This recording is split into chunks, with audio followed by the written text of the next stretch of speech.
Өнөөдөр бид Монгол улсын эдийн засгийн хөгжлийн үндэс суурь тогтолцоо, суурь сэтгэлгээний асуудлыг хилцэж байгаа учраас арай жаахан холоос эхлэе гэж бодож байна. Монголчууд бид эрхчлөөнд хайртай ард түмэн.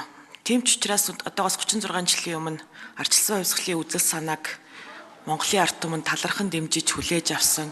Тийм ч учраас ардчилсан хувьсгал энх тайвны замаар хийгдсэн, шилжилт хийгдсэн улс төрийн тогтолцоогоо, эдийн засгийн тогтолцоогоо бид өөрчилж чадсан. Тэгээд ардчилсан хувьсгалын мөрөөдөл юу байсан бэ гэхлээр Монгол хүмүүрт улс төрийн эрх чөлөөг нь олгох, Монгол хүмүүр эдийн засгийн эрх чөлөөтэй байх ийм л мөрөөдөл байсан шүү дээ. Тийм ч учраас монголчууд дэмжсэн.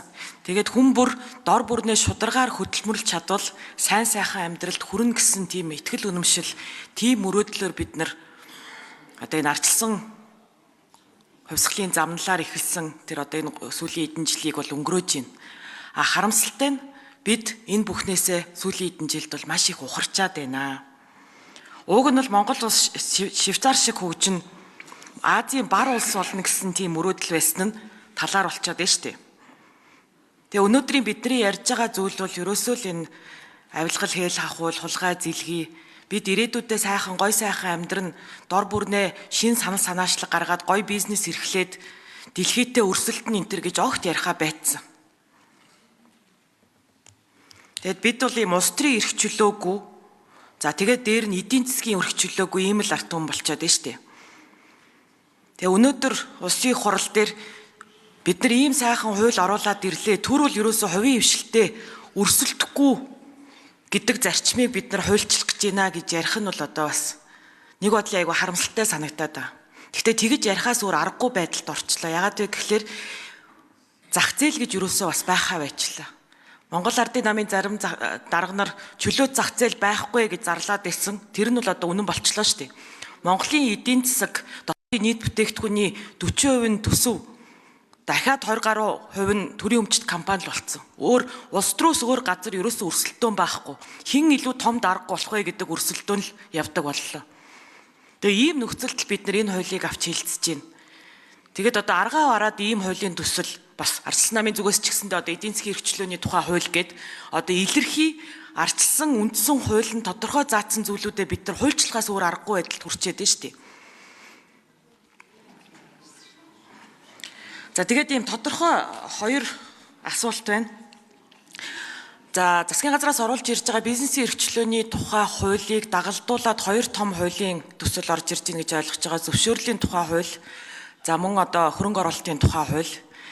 Тэгээ энэ зөвшөөрлийн тухай хуулийг дагалдаад одоо бараг 90 гаруй хуульд өөрчлөлт орж ийн л гэж амлалт. Өнгөрсөн хугацаанд бид нар харин одоо 90 гаруй хуулиар одоо ингээд баахан тусгай зөвшөөрлүүд бий болгоод тэгээ ийм төрийн хүнд сурталыг нэмсэн байж штэ. Тэгээд энэ зөвшөөрлийн тухай хуулийг анх оруулж ирээд Улсын хурлын гишүүн Инх Төвшин ахлаад нэг ажлын хэсэг ажилласан. Бас ийм хууль хоорондын нийцэл бас алдаа дутагдалт хийдлүүд байна гэсэн зүйл яригадаад тэгээд засгийн газар буцаан татаж авсан.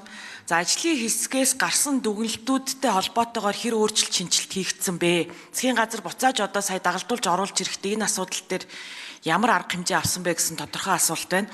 Хөрөнгө оруулалтын тухай хууль бол одоо ингээд шинээр дагалдаад ороод ирж байна. Үүнд бол нөгөө докторжуулалтын гэрчлэгээ гэдэг асуудал орж ирж байна.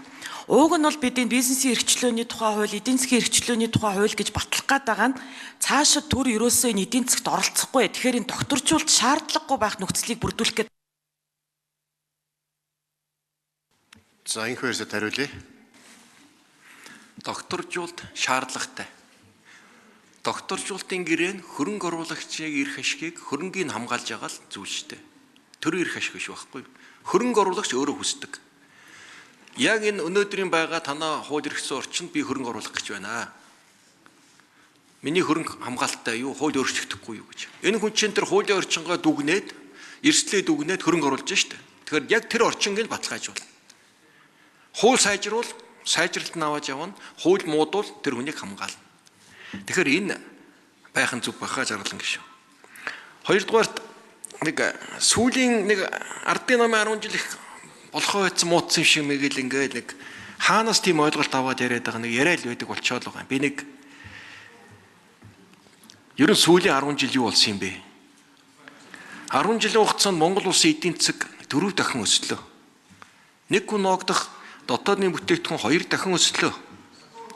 Монгол улс дунджаас дээш орон боллоо. Монгол улсын эдийн засаг 90 их найд төрлөө. Би та нарт 2008-аас 12 хоног ярьж өгье.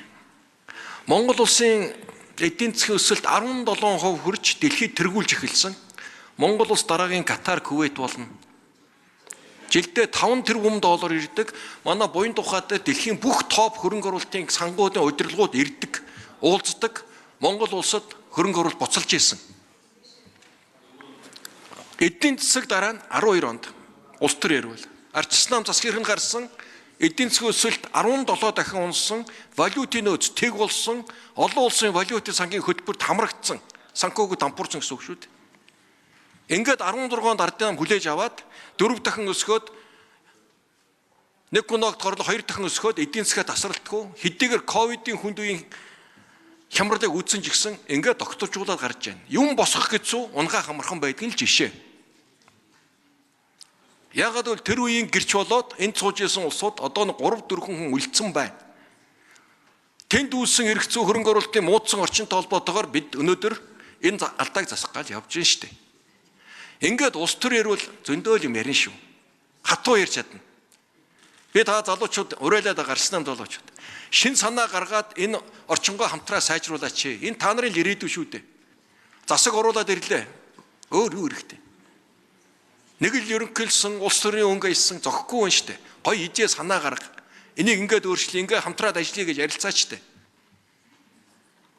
Арай өөр л өнцөх байхыг бид нараас хүсээд байдаг. Та нар манд ингээд ийм дэмий улс төрийн юм яриад байвал улс төр ярина шүү дээ. Жарлан гişүүнэ. Би таны аавтай хамт энэ их хурал